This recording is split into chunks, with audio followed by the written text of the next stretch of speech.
Dan huwa qribna b'edizzjoni speċjali fl-okkażjoni ta' dan il-jum li biddel id-destin tal-Maltin, Jum Malta Ħilsa, il-31 ta' Marzu 1979.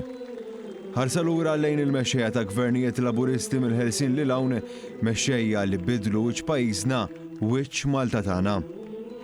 Il-Perit Domingo Mintoff, missier Malta Ħilsa, kien viżjonarju, rid Malta rajja f'idejha u meqjus l-arkitett ta' Malta Ħilsa. L-istorja tal-ħolma Maltija tnaqxet meta l-Perit Mintoff iffirma ftehim li wassalna l-jum il-ħelsien li sussegwentament wassalna sal-lum. Lan uniku kien li jkollna pajjiż ħieles mill-kolonja Ingliża li ma jkollna ebda irbit u alleanzi f'dak li għandu x'jaqsam mal-ekonomija u l-politika. Il-jum tal-31 ta' Marzu 1979 biddel id-destin tal-Maltin. Il-Gvern Malti ħadem biex iġib investiment lejn pajjiżna u tbiegħet mill-bażi militari Ingliża, beda jesplora f'aktar investimenti lejn pajjiżna u beda joħloq l-infrastruttura meħtieġa li l-pajjiż ma kellux.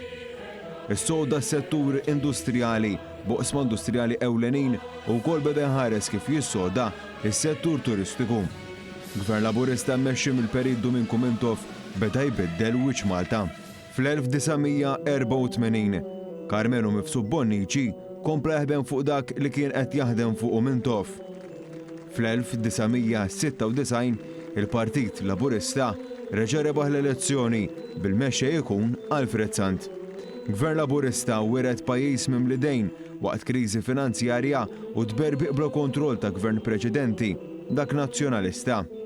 Gvern Laburista beda jnaqqas id-deficit u beda jagħti aktar importanza lejn it-turiżmu u żoni turistiċi fil-waqt li l-esportazzjoni żdiedet. Fl-2013, fid-9 ta' Marzu tal-2013, mexxej Laburista ieħor, Joseph Muscat, pajjiżna reġa' għal darb'oħra jinsab fi stat imwier b'ammont kbir ta' nies qiegħda, ekonomija staġnata u bl-ogħla kontijiet ta' dawlu l-ilma fost oħrajn. Joseph Muscat biddel ir-rotta ta' pajjiżna, ta' nifs ġdid lil pajjiżna u raħas il-kontijiet ta' dawlu l-ilma.